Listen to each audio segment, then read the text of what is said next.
ورحمۃ اللہ وبرکاتہ. درود پاک پڑھنے اللہم صلی علی سیدنا و نبینا مولانا محمد طب القلوب و دوائها وعافیۃ الابدان و شفائها و نور الابصار و ضیائها وعلی آلہ وصحبہ وبارک وسلم. صلاۃ و سلام علیک یا رسول اللہ صلی اللہ علیہ وسلم. عقائد و مسائل کا جو درس ہم دے رہے تھے اس میں قبر کے حالات پر جو آخری درس ہوا تھا اس کا ایک حصہ ہم نے پیش کیا تھا. آج پھر قبر ہی کے حالات پر ہم گفتگو کریں گے اور یہاں پر ہم حدیث پیش کرتے ہیں ترمذی شریف کی، اور جسے صاحب مشکات نے بھی نقل فرمایا. حضرت ابو ہریرہ رضی اللہ تعالی عنہ سے یہ روایت ہے. عن ابی ہریرہ قال قال رسول اللہ صلی اللہ علیہ وسلم اذا اقبر المیت اتاه ملکان اسودان ارزقان یقال لاحدهما المنکر وللآخر النکیر فیقولان ما كنت تقول في هذا الرجل فيقول هو عبد الله ورسوله أشهد أن لا إله إلا الله وأن محمدا عبده ورسوله فيقولان قد كنا نعلم أنك تقول هذا ثم يفسح له في قبره 70 ذراعا في 70 ثم ينور له فيه ثم يقال له نم فيقول أرجع إلى أهلي فأخبرهم فيقولان نم كنومة الأروس الذي لا يوقظه إلا أحب أهله إليه حتى يبعثه الله من مضجعه ذلك. وإن كان منافقا فقال سمعت الناس يقولون قولا فقلت مثله لا أدري فيقولان قد كنا نعلم أنك تقول ذلك فيقال للأرض التئم عليه فتلتئم عليه فتختلف أضلاؤه فلا يزال فيها معذبا حتى يبعثه الله من مضجعه. ہم نے اس سے پہلے وعدہ کیا تھا کہ ہم مسائل کے اندر احادیث رسول کو پیش کریں گے تاکہ 40 حدیثیں قوم تک پہنچانے والوں میں بھی ہمارا نام شامل ہو جائے اور آپ حضرات کا نام شامل ہو جائے 40-40 حدیثوں کو سننے والوں میں. تو اب ہم نے حدیث پاک کے پیش کی قبر کے حالات کے تعلق سے. گزشتہ درس میں ہم نے بتایا تھا کہ سرکار صلی اللہ علیہ وسلم قبر میں تشریف لائیں گے اور بندہ انہیں پہچانے گا اور دیکھے گا، ایمان والا ہوگا. تو آج کی حدیث پاک ہم نے پیش کی، ترجمہ سنیں. حضرت ابو ہریرہ رضی اللہ تعالیٰ عنہ نے یہ روایت کی کہ نبی کریم صلی اللہ علیہ وسلم نے فرمایا کہ جب قبر میں مردے کو رکھ دیا جاتا ہے تو اس کے پاس 2 کالے فرشتے نیلی آنکھوں والے آتے ہیں، جن میں سے ایک کا نام منکر اور دوسرے کا نام نکیر. یقال لأحدہم المنکر وللآخر النکیر. ان میں سے ایک کو منکر کہا جاتا ہے اور دوسرے کو کیا کہا جاتا ہے؟ نکیر کہا جاتا ہے. دونوں فرشتے اس مردے سے پوچھتے ہیں کہ تو اس ذات گرامی میں کے بارے میں کیا کہتا تھا. کیا کہتے ہیں دونوں فرشتے؟ فیقولان ما کنت تقول فی هذا الرجل.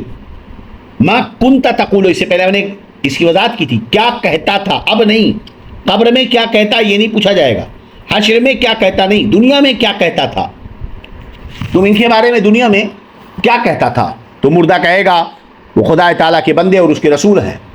میں گواہی دیتا ہوں کہ اللہ تعالیٰ کے سوا کوئی معبود نہیں، اور گواہی دیتا ہوں کہ محمد صلی اللہ علیہ وسلم خدا تعالیٰ کے بندے اور اس کے رسول ہیں.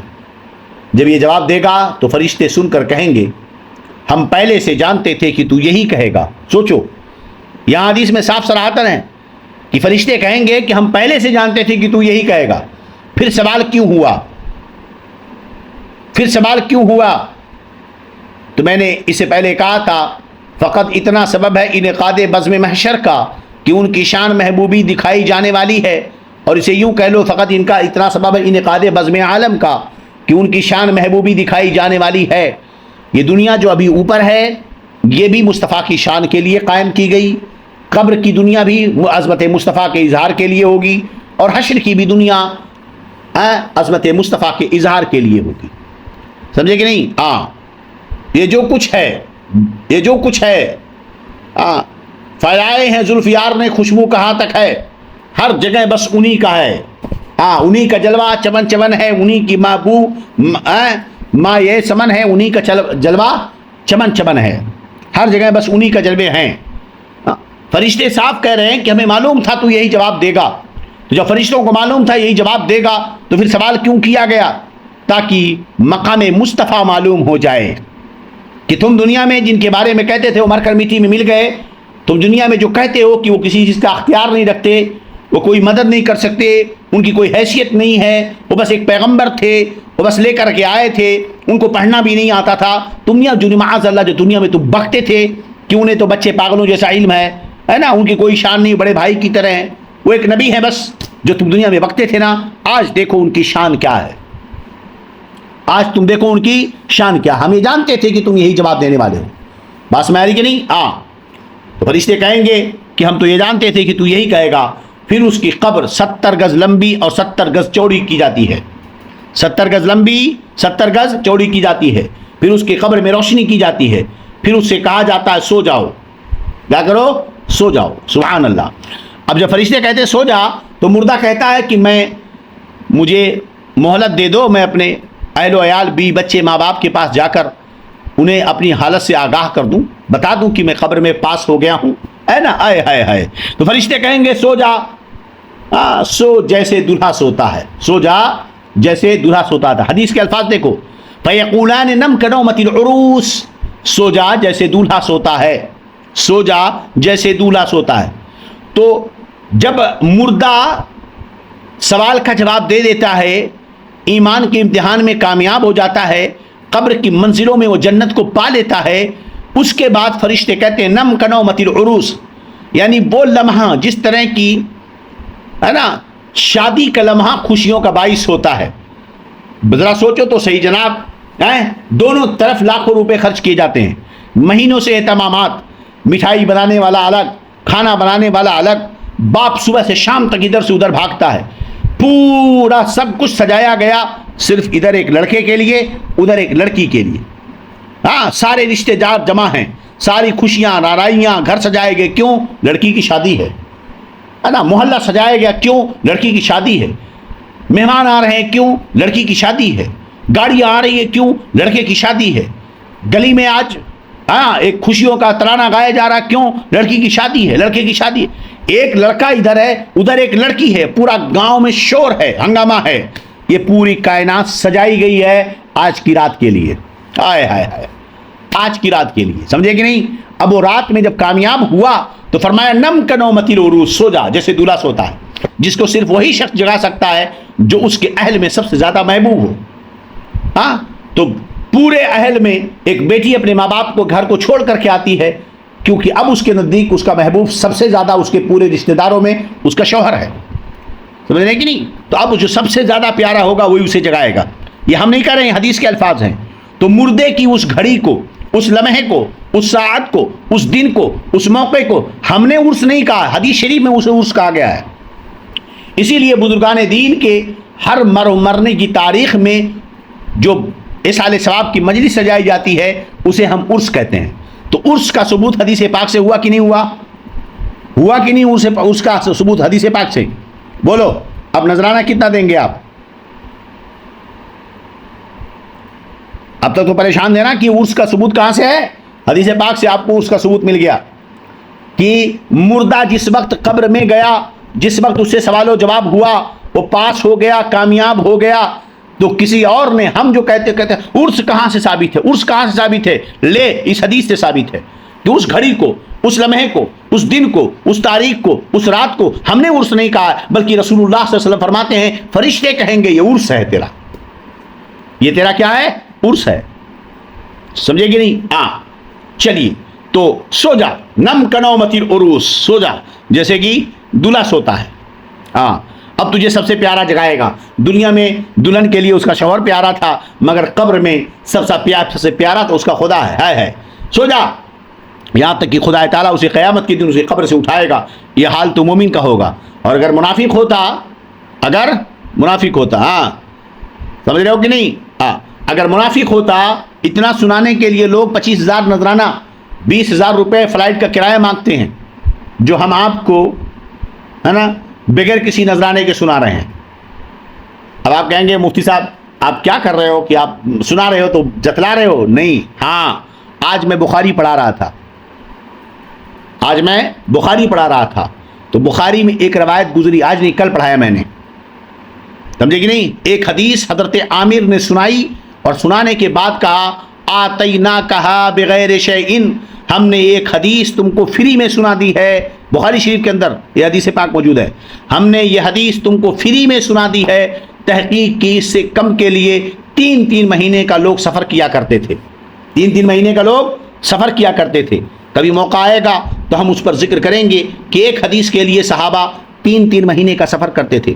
امام بخاری ایک حدیث کے لیے بخارا سے بغداد جاتے تھے، ایک حدیث سیکھنے کے لیے بصرہ جاتے تھے، ایک حدیث سیکھنے کے لیے شام جاتے تھے، ایک حدیث کے لیے مکہ جاتے تھے، ایک حدیث کے لیے مدینہ جاتے تھے.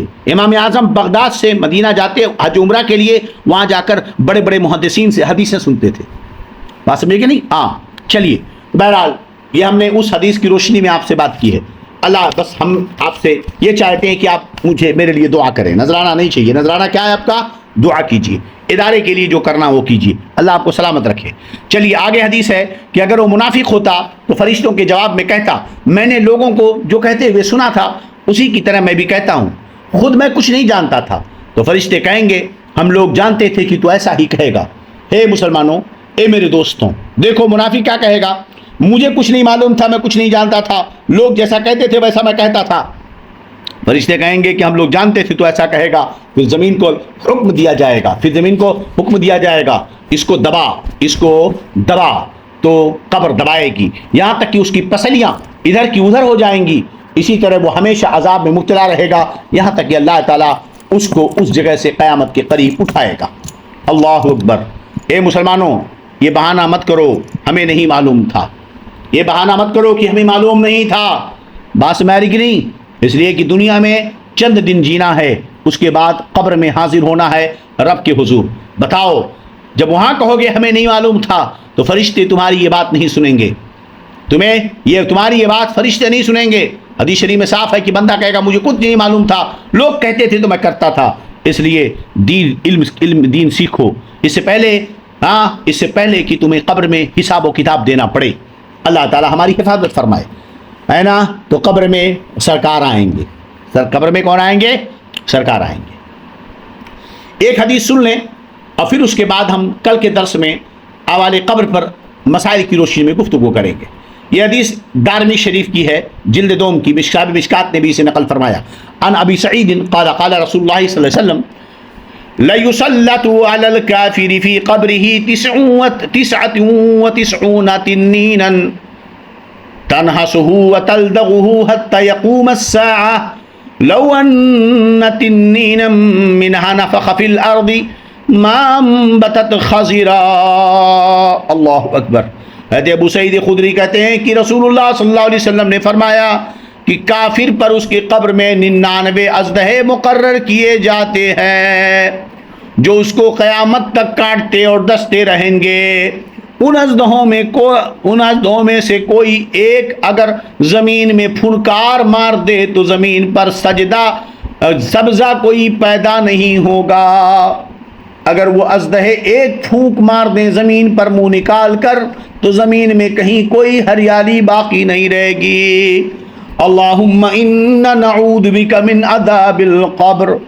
پڑھو سب کے سب اللہم انا نعوذ بک من عذاب القبر. اللہم انا نعوذ بک من عذاب القبر. ربنا آتنا فی الدنیا حسنہ وفی الآخرۃ حسنۃ وقنا عذاب النار وادخلنا الجنة مع الابرار یا عزیز یا غفار. اللہ اکبر، اللہ اکبر.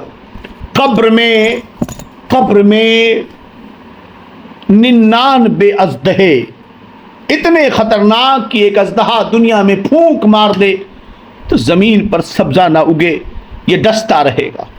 اے دوستو، ایمان سب سے عظیم قوت ہے جو تمہیں اللہ کے عذاب سے بچا سکتی ہے.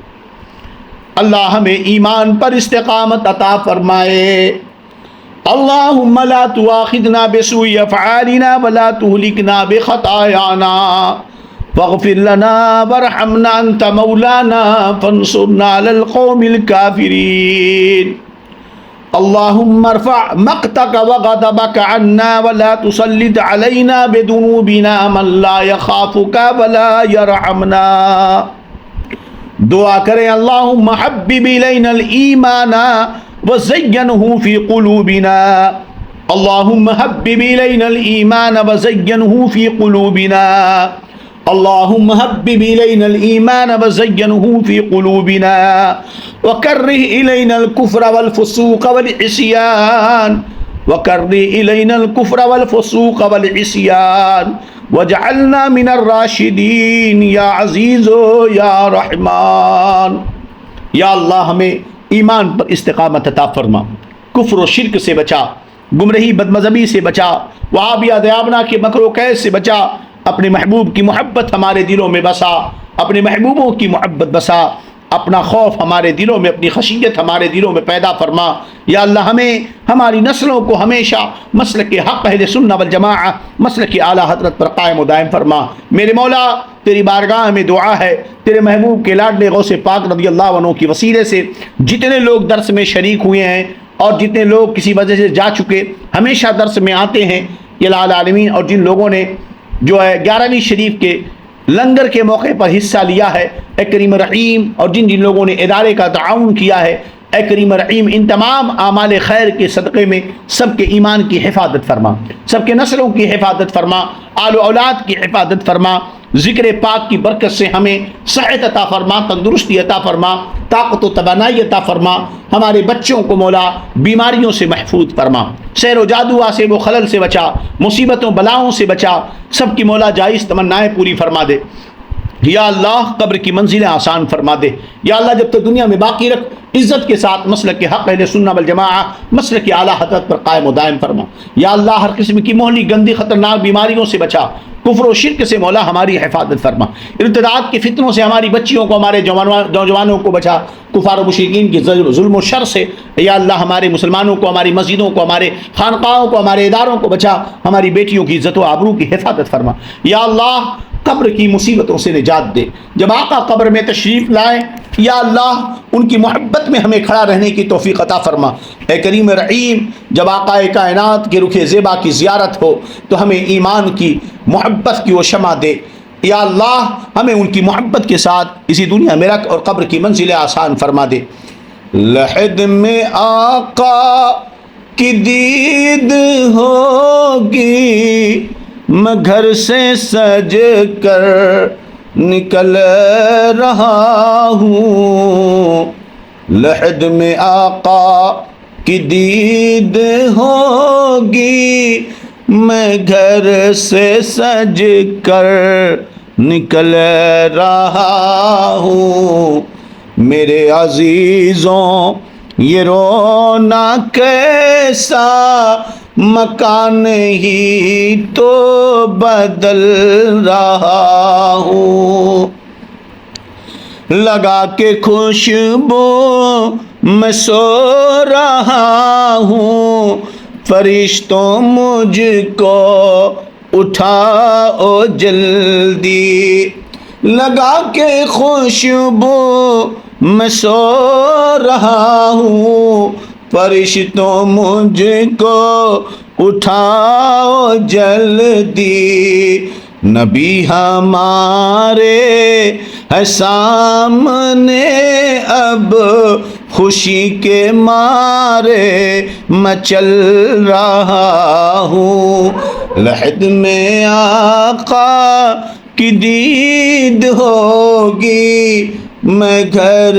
سے سج کر نکل رہا ہوں، کسی کے در کا فقیر ہوں میں، محبتوں کا اسیر ہوں میں، کسی کے در کا فقیر ہوں میں، محبتوں کا اسیر ہوں میں بے سہارا نہیں ہوں لوگوں، نبی کے ٹکڑوں پہ پل رہا ہوں، میں بے سہارا نہیں ہوں لوگوں، نبی کے ٹکڑوں پہ پل رہا ہوں، گناہ کی گٹھری ہے بھاری،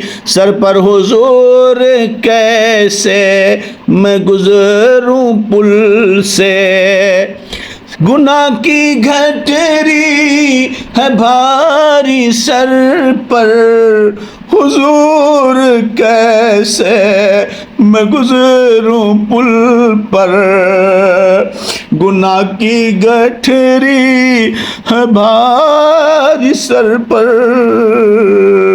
حضور کیسے میں گزروں پل سے، بچاؤ آ کر، بچاؤ آ کر شفیع محشر، بچاؤ آ کر شفیع محشر، کہ پل سے اب میں پھسل رہا ہوں، بچاؤ آ کر شفیع محشر، کہ پل سے اب میں پھسل رہا ہوں، ارے میرے جنازے پہ رونے والوں، فریب میں ہو بغور دیکھو، مرا نہیں ہوں غم نبی میں، لباس ہستی بدل رہا ہوں، ہو بعد میں یہ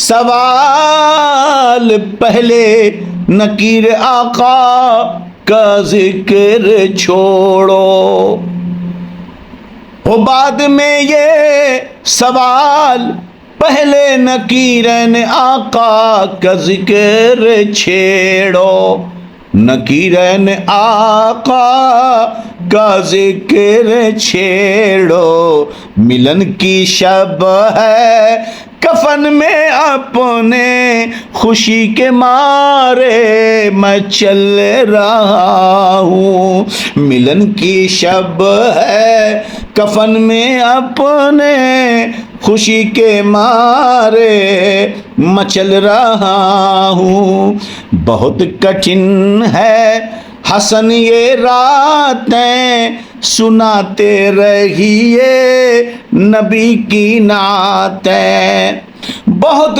کٹھن ہے حسن یہ راتیں، سناتے رہیے نبی کی نعتیں، سکون ملتا ہے درد دل کو، سکون ملتا ہے درد دل کو، میں نعت سن کر میں چل رہا ہوں، میں نعت سن کر میں چل رہا ہوں، میں نعت سن کر میں چل رہا ہوں، قبر میں لہرائیں گے تا حشر چشم نور کے، جلوہ فرما ہوگی جب طلعت رسول اللہ کی۔ اللہ تعالی ہمیں پیارے آقا صلی اللہ علیہ وسلم کی وسیلے سے پل صراط پر آسانیاں عطا فرمائے، قبر و حشر کی منزلیں آسان فرمائے، آمین یا رب العالمین۔ السلام علیکم ورحمۃ اللہ وبرکاتہ۔ استغفر اللہ استغفر اللہ استغفر اللہ ربی من کل ذنب واتوب الیہ، اشہد ان لا الہ الا اللہ واشہد ان محمدا عبدہ ورسولہ۔ رات کی تنہائی ہے، توبہ کر لیں اپنے گناہوں سے، قبر کے عذاب سے اللہ ہم سب کو بچائے، قبر کے عذاب سے اللہ ہم سب کو بچائے، آمین یا رب العالمین۔ السلام علیکم ورحمۃ اللہ وبرکاتہ۔